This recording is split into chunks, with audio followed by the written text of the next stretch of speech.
Hey guys, it's Mitch. How's it going? We're back for more Cerebus. More of the hottest new title in black and white Canadian independent comics in 1979. Just as you demanded it. I know that's the big ask these days. We're looking at Cerebus number 6 today. So just before we get into it, if you enjoy the channel, if you feel like you might want to help out a little bit, go over and subscribe to my Patreon. Gives you early access to everything I do, helps out the channel, and helps to buy new comics. So yeah, we're going to do some more Cerebus reprints today. I'm filming this before I even put up the video for Cerebus number 4, so I'm not sure what the reaction on that is.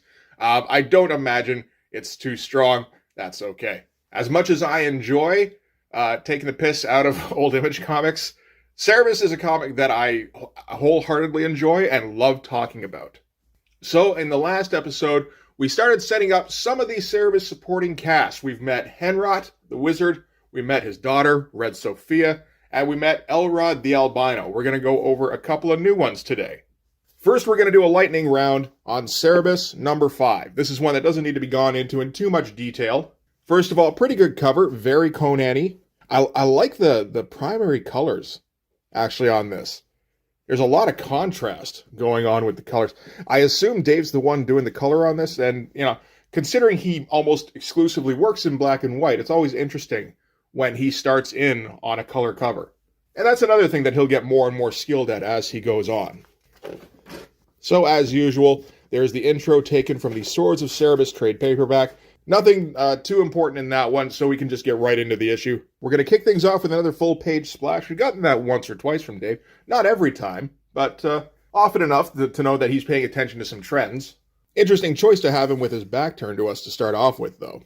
So at this time, Cerebus is a mercenary. He's in the employ of a mercenary captain named Turin Gen. There's no real explanation for why he's out on his own, although this seems like it's nothing out of the ordinary. He's not running from a fight or anything. He didn't get separated from his unit. He's just trying to make it to an outpost before nightfall. And he's able to find a tree stump to kind of take some shelter from the rain. The rain's pretty funny, actually. I mean, like, he put some effort into it on this page here. It's still mostly just slashes with a ruler. But, there's some stuff going on here where it's bouncing off the tree. And he's still going pretty hard on the rendering on, like, the grass and all that.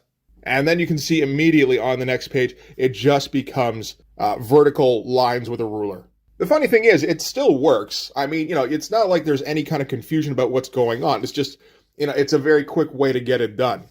And when he goes and curls up inside the tree trunk, he's noticed by some savages. These are pigs. So P-I-G-T, which is derived from the word Pict, which is an ancient civilization of Celtic people from around the 3rd century AD to the 5th. And they would occupy the northern part of Britain. So in this one, of course, it's the Pigs. And yeah, so they discover Cerebus, and they offer him shelter. And they seem to be very taken with his appearance. I mean, which is explainable at least, because, Cerebus is an aardvark for some reason. He does look strange. Even, a lot of the time it does get kind of overlooked, which is just kind of a funny thing in Cerebus. But, and then every once in a while, someone will just say, what the fuck is up with that aardvark? So yeah, just walking around in the rain, and we get the one joke, really, in this issue that keeps recurring, which is that when Cerebus's fur gets wet, it smells bad. Again, more of that, just get a ruler out, there's your rain. Again, it does work, and it keeps you from having to draw too much in the way of backgrounds. You'll notice that we're going to stay at least waist height most of the time, so that Dave can avoid having to draw grass too much. And we hear a little bit about the Pigs' glorious leader, Bran McMuffin, who is himself a parody of another Robert E. Howard character named Bran McMorn. And Picts in the world of Astarcian live in underground burrows. They're kind of these warrens that stretch off in every direction. More joking about the awful smell. Again, it's the only thing that really keeps coming back. And this is Bran McMuffin, the leader of the Picts. And Bran McMuffin seems to recognize Cerebus and takes him into their civilization immediately. And we learn that the Picts are great dynasty enders. Bran McMuffin says here, we exist only to topple the empire. Cerebus says, which empire? And Bran McMuffin says, any empire. You name it, we've toppled it. The Redeemer dynasty, the Eastern Monoliths, the Black Tower Empire. That one will come back at least. And again, very, very simple backgrounds. This one's a straightforward adventure thing. And Dave's just kind of trying to get another, solid issue out, I think. something that doesn't hurt the book. It doesn't really propel it anywhere, though. And we find out that Bran McMuffin knows more about Cerebus than he should. Like, he knows that he's 26 years old, which I assume is about how old Dave is when he's drawing this. Actually, you know what? I don't think he is. I think he was born in 56, so he would have been like 23, 24 here? Okay, younger than I thought. Anyway, after his meeting with Bran McMuffin, he's kind of left to his chamber, and Cerebus decides to do some exploring. And Dave's going to put in some more backgrounds here. Some nice-looking stuff, actually. I like the hatching going on here. But we find out the reason that everyone is so enamored with Cerebus in the Pigditch Caverns is because they've been worshipping something that looks an awful lot like him. And they're having a little celebration about the fact that their Redeemer has finally arrived, and he's going to lead them to glory. And they have their little rally, and then they all take off, and then Cerebus has to go and examine the statue, because, I mean, you fucking would, right? And he thinks to himself about how, like, he's got this army that is used to toppling empires. He could go and, like, maybe get them to conquer shit.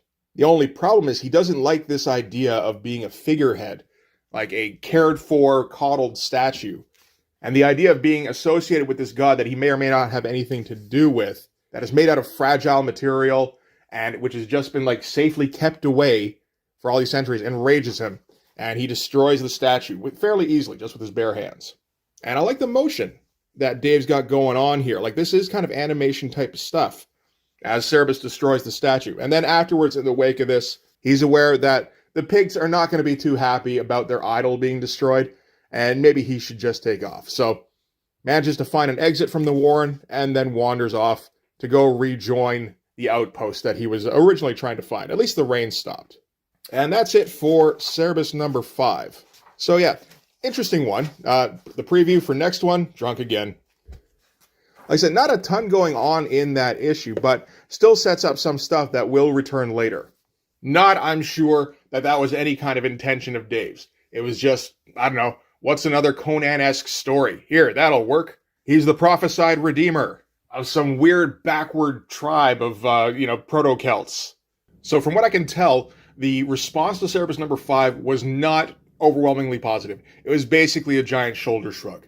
So Dave took it upon himself to try and make his stories a bit more elaborate, a bit more adult, maybe less just riffing off of old tropes, and seeing if he could create something a bit more original, which is a lot tougher to do, but will often get much better results. I mean, if the creator in question has the ability to pull it off. So we come to Cerebus number 6, and this is The Secret. Shh. I don't know about Dave or really anybody else. To me, number 6 feels like, it feels like you're getting somewhere in a series if you can get that far. 5 feels like a pretty attainable landmark. 6 starts to get to the point where, no, this is an ongoing kind of thing. We're not just going to crap out. At least, not for a while. So the cover on this one, pretty good, pretty involved, nice and action-packed. Got a bar brawl. Got a dude in some, druid robes, and we got Cerebus swinging on a chandelier to avoid the fracas. And again, with those primary colors, not too bad. All right, so we start things off with somebody trying to make his way somewhere, and he's under extreme duress. It's kind of similar to the beginning of issue 4. So it looks like he's been stabbed or something, and it seems like he's trying to get just far enough to tell somebody about the secret. Not a great head. Some of this is all right. It's interesting when he gets smaller, he tends to just simplify the lines in, the face and that. And we get a little closer to what would become the Dave Sim style, actually. Because it's tough to copy, smaller Barry Windsor-Smith figures and make them look like anything. Like the moody amount of black, though. That's good stuff. And some of these lines, these brush lines, seem to be getting a bit more confident. So from here we find a pair that were tracking this guy, the secret guy. So they were most likely the ones who mortally injured him. And they see him in an alleyway somewhere talking to somebody with a weird head. And the big one here is going to go approach him to see if he can get the secret from him. The small one is like, no, wait a second. Wait for him to show himself. He might be, tougher than you. And then he comes out of the alleyway and is like, oh, you know what? Okay, go over there. Just try not to take it too hard on him. Make sure you get him to talk before he breaks. And just kind of waiting for the inevitable conclusion. Some more sound effects. Still very rudimentary. And of course, people who've read Cerebus before this probably knew this was going to be the outcome. With the big guy Turg here lying flat on his face, with Cerebus standing on him, having been slightly inconvenienced by having to beat up a giant dude. And the smaller guy here, Elas, is able to convince him that he just asked his friend to go and invite Cerebus for a drink, and the friend just got a little overzealous. So, like, how about picking up a leg, and we'll go have a chat. And he is able to convince Cerebus of this. I do like this shot. This is all right. I'm sure it was a little difficult to figure out how to get these two to integrate together on the same page. Again, when Dave isn't particularly experienced at this time. So they're going to have a chat. Turg is a little confused as to why they're sitting here drinking with the killer who looks like a bunny. And while they're waiting for the drinks to show up, Elas points out Jaka, the dancer on the stage here, and says, she's the main attraction of this bar here, and Cerebus has absolutely no interest in her at this time. So Elas thinks, excellent. So that'll be the test for the roofie I'm about to slip him. So drops a couple pills in his drink and slips those to him to make him more suggestible. And a short time later, Cerebus is hammered. And Elas tries once again to divert his attention to Jaka and talks about how beautiful she is and talks about how she's renowned for her grace. And Cerebus kind of takes a moment to soak it up and then gets the dopiest lovesick look. I love that panel there. And Elas is elated about this and says to Turg, great, now he's super suggestible. We can get him to tell us where the gold is. And turns back to Cerebus only. Cerebus isn't in his chair anymore. Cerebus is sprawled out on the deck in front of Jaka, completely enraptured. And from the notes at the beginning of this, Jaka is representative of the girls that Dave would just swoon over when he was in, like, middle school, high school, that kind of thing. He seems like the kind of guy who would just, like, pick a girl to fixate on, and then that would be basically his priority for the rest of the day, which is a little interesting considering how things would turn out for him, but, that's what it is. And it looks like Dave has a new screen tone that he can use for backgrounds here. It's always interesting when he incorporates a new one. Some of these faces are getting a bit more competent as they veer a little bit away from the Barry Windsor Smith style. I don't imagine he knows he's doing it. So Elas is going to go and get Cerebus. Obviously he's in this very suggestible state. He should be pretty easy to move. Only Cerebus is fixated on this pretty girl. Any events to move him will not go well at this time.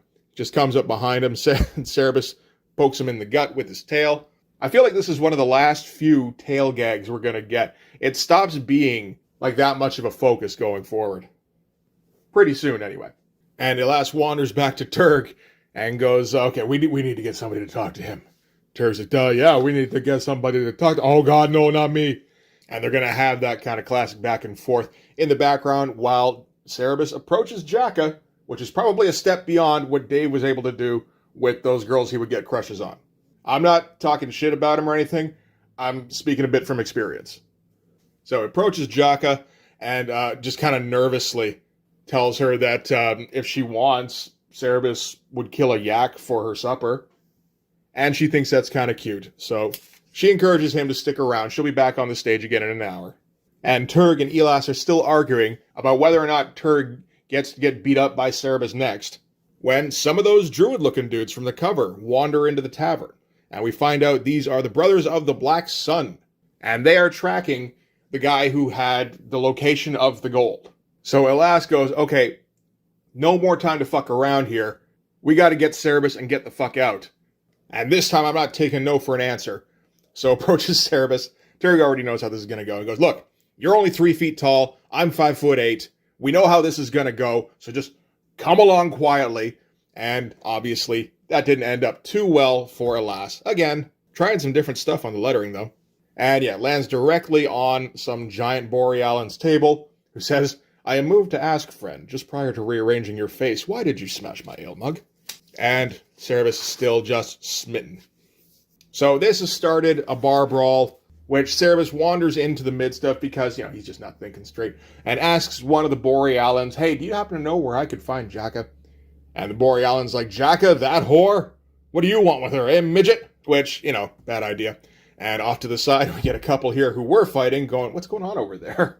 He's like, I don't know. It looks like a herd of great teddy bears are beating up on that Borealan mercenary. Always fun having your little cartoon aardvark beating the shit out of all your Barry Windsor Smith barbarians. So Elas and Turg know where Jaka can be found, and they go and find her quarters and tell her that she's going to get Cerebus to tell her where the gold is. When she does that, they will give her 10 gold pieces, and then they'll be on their way. And if she doesn't tell that, Turg's gonna break her legs.